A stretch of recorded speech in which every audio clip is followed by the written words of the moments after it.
नमस्कार प्रिय विद्यार्थियों, सिलेक्शन सफ़र यूट्यूब चैनल में आप सभी का स्वागत है।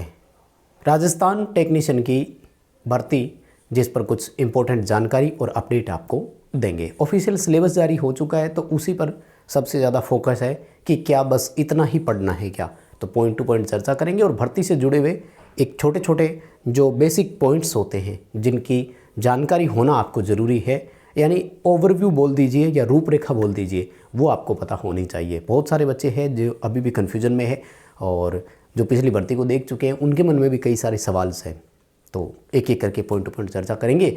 चैनल से पहली बार जुड़े हैं तो सब्सक्राइब जरूर कर लेना। इस चैनल पर हम आपको इसी तरह के अपडेट और नोटिफिकेशंस डिटेल से प्रोवाइड करवाते हैं, तो आई होप कि वीडियो देखने के बाद कोई कन्फ्यूजन जो है वो आपको नहीं रहेगा। और प्लीज़ वीडियो को लाइक करके हमें अप्रिशिएट ज़रूर करें, बहुत ज़रूरत होती है आपके लाइक्स की। देखो, सबसे पहले तो मैं आपको ऑनलाइन एप्लीकेशन का ही बता देता हूँ। तो फॉर्म जो है वो ऑनलाइन 21 फरवरी से स्टार्ट हो जाएंगे, इसलिए आपको घबराने की ज़रूरत नहीं है और ये कन्फर्म है। एक महीने का समय देते हैं, 21 मार्च 2025 जो है ये आप मानकर चलें कि लास्ट डेट आपको इसके लिए देखने को मिलेगी। अब आएंगे कि एग्ज़ाम कब हो सकता है, ये वो एग्ज़ाम को छोड़ दीजिए फ़िलहाल के लिए, आप अपना माइंड जो है वो कंसंट्रेट कीजिए, क्योंकि सिलेक्शन प्रोसेस जो मोस्ट इम्पोर्टेंट है उस पर हम बात करेंगे और उसकी जो प्री और मेंस होंगे दोनों का सिलेबस सेम है, बस क्वेश्चन की संख्या कम और ज़्यादा होगी, उस पर हम बात करेंगे। तो सबसे पहले तो 21 फरवरी तक चिंता करने की ज़रूरत नहीं है, फुल नोटिफिकेशन हो सकता है कि हमें 20 फरवरी को देखने को मिल जाए। अब आते हैं कि सीटों की डिटेल के हिसाब से अगर अपन बात करें तो देखो, राजस्थान में बिजली विभाग में 5 निगम हैं, तो एक है उसमें से राजस्थान विद्युत उत्पादन निगम और एक है जयपुर विद्युत वितरण निगम, इसे शॉर्ट में जयपुर डिस्कॉम बोलते हैं। 2 ही डिस्कॉम में वैकेंसी आई है, प्रसारण निगम में वैकेंसी नहीं है और अजमेर डिस्कॉम जोधपुर डिस्कॉम में भर्ती नहीं आई है। इन दोनों डिपार्टमेंट्स की अगर मैं बात करूं तो एक कन्फ्यूजन जो बच्चों के आ गया था वो मैं आपको बता देता हूं। दोनों डिपार्टमेंट्स के लिए आपको कॉमन ही फॉर्म अप्लाई करना है, ये ध्यान रखिएगा, अलग अलग फॉर्म नहीं होंगे, ठीक है ना। यानी कंप्लीट रिक्रूटमेंट प्रोसेस जो चलेगा वो कॉमन चलेगा, या यूँ कहें कि एक ही स्टेज से चलेगा। मैंने उस जो वीडियो बनाया था वीके नॉलेज इलेक्ट्रिकल, उसमें मैंने ये कहा कि दोनों निगम के लिए सिंगल एग्ज़ाम होगा। अब बच्चे ये समझ बैठे कि एक ही एग्ज़ाम होगा। सिंगल शब्द की जगह मुझे कॉमन शब्द यूज करना चाहिए था ताकि आप कन्फ्यूज नहीं होते, इसलिए अब क्लैरिफिकेशन दे रहा हूँ। कॉमन फॉर्म भरा जाएगा, मतलब दोनों निगम के लिए अलग अलग फॉर्म नहीं भरना, ये अच्छी बात है। पहले जब निगमों में वैकेंसी आती थी तो आपको चूज करना पड़ता था पहले निगम। कॉमन फॉर्म भरा जाएगा और ध्यान रखना है आपको, रिक्रूटमेंट की जो प्रोसेस है वो कॉमन चलेगी, अलग अलग नहीं होगी, ध्यान रखना है ना। रिक्रूटमेंट प्रोसेस भी कॉमन ही होगा, तो एक ही फॉर्म फीस में एक ही एग्ज़ाम में आपका काम चलेगा, यानी पेपर भी एक ही देना है। कहने का मतलब ये नहीं कि जयपुर डिस्कॉम और उत्पादन निगम के लिए अलग अलग देना होगा क्या। अब हम लोग आते हैं सिलेक्शन प्रोसेस में, तो माय डियर इसे सीधी भर्ती बोला जाता है। सीधी भर्ती की 2 बड़ी खास बातें होती है। एक तो इसमें किसी तरह का इंटरव्यू नहीं होता, डायरेक्ट रिक्रूटमेंट शब्द का मतलब होता है, तो वहाँ एक इंटरव्यू नहीं होता, यानी यहाँ इंटरव्यू नहीं होता, स्किल टेस्ट नहीं होता, केवल आपके CBT एग्ज़ाम्स लिए जाएंगे और उनमें अगर आप पास हो जाते हैं तो फिर आगे भविष्य में कोई अड़चन आपको नहीं आती है। रिक्रूटमेंट अगर मैं सिलेक्शन प्रोसेस की बात करूँ यहाँ पर, तो आपको 2 एग्ज़ाम देने होंगे। एक पहला एग्ज़ाम देना है जिसे प्री एग्ज़ाम बोलते हैं और फिर आपको एग्ज़ाम्स देना है मेंस। अब देखो भाई, इसको देख करके बहुत सारे आएंगे कि RAS लगा रहे हैं क्या, IAS लगा रहे हैं क्या। देखो, जो नियम है वो नियम है, हमें फॉलो करने ही पड़ेंगे, है ना। हम कह दें कि नहीं आप तो 2 एग्ज़ाम ले रहे हो, मैं तो पेपर नहीं दूंगा, तो नहीं दे सकते आप। निगम आपको शायद घर आकर के ये नहीं कहेगा कि बेटे नहीं नहीं चलो एग्ज़ाम तो दो। आप मानते हैं कि नहीं इस बात को, ये बताइए। तो 2 एग्ज़ाम आपको होंगे, दोनों निगमों के लिए अलग अलग प्री मेंस 2 बार नहीं देना, मैं ये बोलना चाह रहा हूँ। प्री होगा एक ही होगा, तो होगा क्या, ध्यान से सुनिएगा। इस प्री में कैटेगरी वाइज 10 गुना बच्चे जो है वो मेंस के लिए सिलेक्ट होंगे, ध्यान रखना, ठीक है। अब कुछ बच्चे इस बात को लेकर कन्फ्यूज हो रहे थे कि मैं प्री में यहाँ सेलेक्ट हो जाऊँ, मेंस में यहाँ सेलेक्ट हो जाऊँ, ये वो। ध्यान से सुनना मेरी बात, मैं बता रहा हूँ। मान लीजिए कि आपने OBC कैटेगरी से फॉर्म अप्लाई किया है, ठीक, लेकिन प्री एग्ज़ाम में आपने ऐसे नंबर ले आए कि आप अनरिजर्व में सिलेक्ट हो गए। प्री में मतलब इतनी मेरिट ले आए कि अनरिजर्व के हिसाब से आ गए, तो अब आपको क्या मेंस में भी अनरिजर्व में ही आना पड़ेगा, ये आपका सवाल आता है तो मैं आपको बता दूं, नो नीड टू अनरिजर्व। अब आप ओबीसी की सीट पर भी सिलेक्ट हो पाएंगे, यानी प्री आपका केवल क्वालिफाई, एक तरह से क्वालिफाई करना है, क्वालिफिकेशन है बस कि आप इसके लिए एलिजिबल हो या नहीं हो। ठीक है, प्री एग्ज़ाम आपको केवल और केवल क्वालिफाई करना है, यानी पास करना है बस, और कुछ नहीं करना।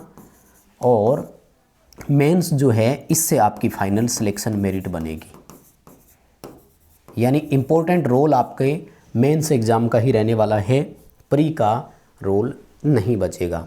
यहाँ पर आपको ओबीसी में हो तो ओबीसी के नंबर तक भी अगर आते हैं, सीटों तक भी, तो आपको सिलेक्शन की उम्मीद रहेगी। लेकिन एक चीज़ का ध्यान रखना, अगर आप एज रिजर्वेशन का फ़ायदा ले लेते हैं तो फिर मेंस में आपको अपनी ही कैटेगरी में जाना पड़ेगा, जैसा कि लास्ट वैकेंसी में हुआ भी था।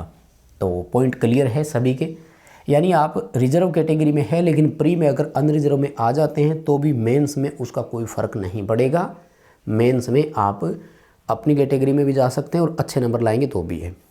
प्री में मान लीजिए आप ओबीसी में सिलेक्ट हो जाते हैं, ओबीसी में ही अप्लाई किया था, लेकिन मेंस में अच्छे नंबर आ गए और अनरिजर्व में सिलेक्ट हो गए तो भी हो सकते हो, कोई इशू नहीं आएगा।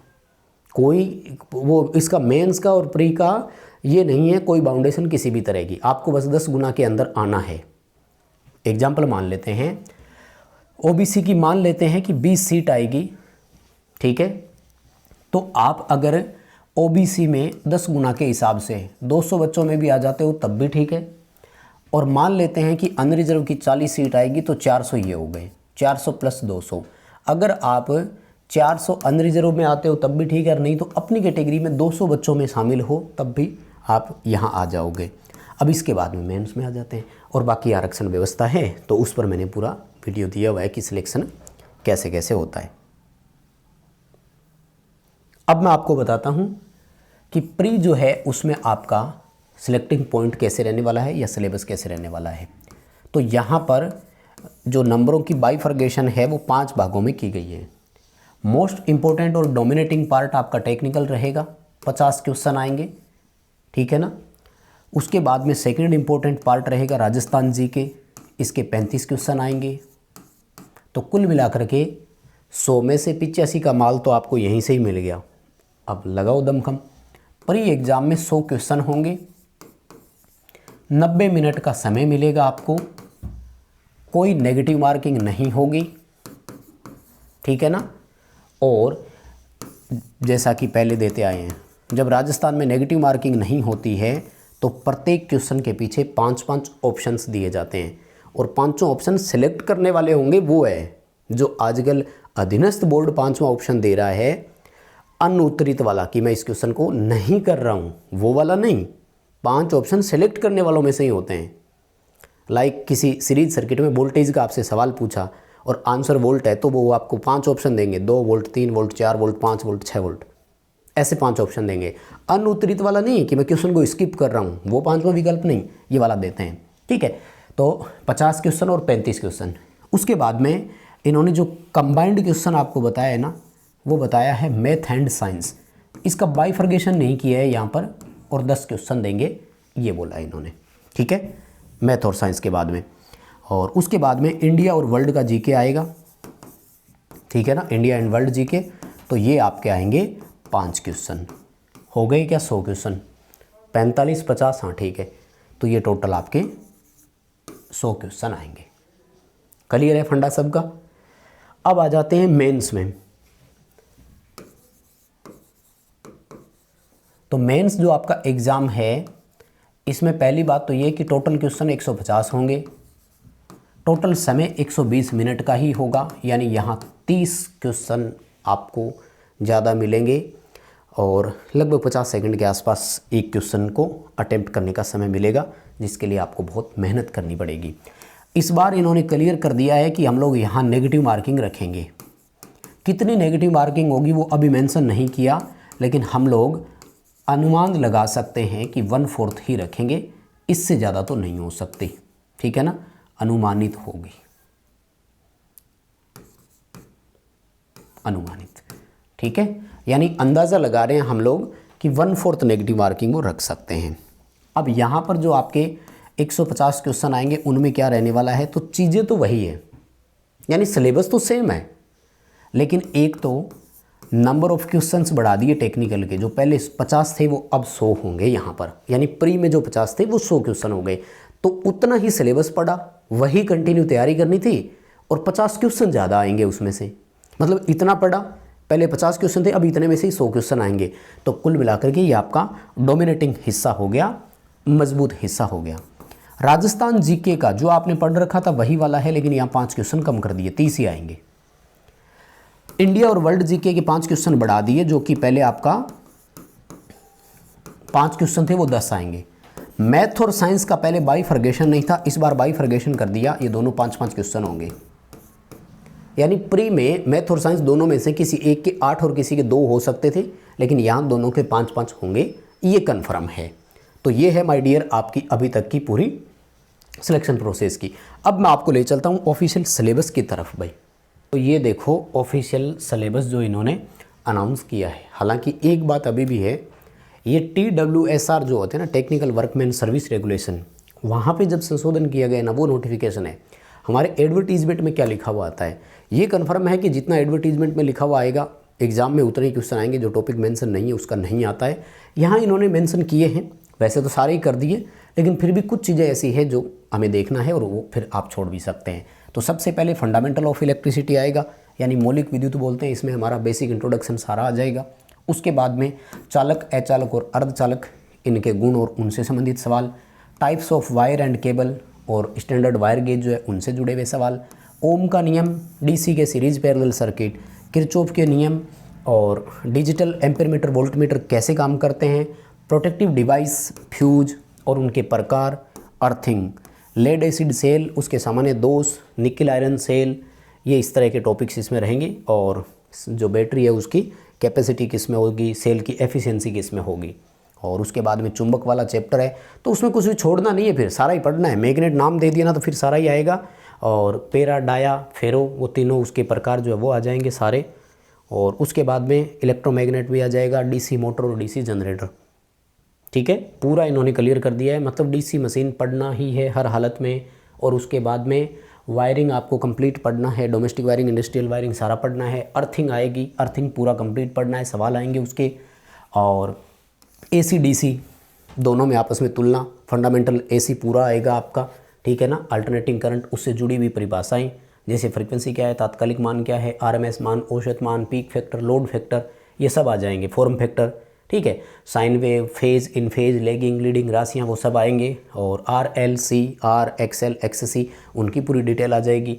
और उसके बाद में इम्पीडेंस, पावर फैक्टर, औसत शक्ति, रिएक्टिव पावर, यानी वो पावर ट्रायंगल वो आ जाएगा। पॉलीफेज पूरा चैप्टर, जिसमें star delta, line voltage, phase voltage की परिभाषा, शक्ति मापने की विधियाँ।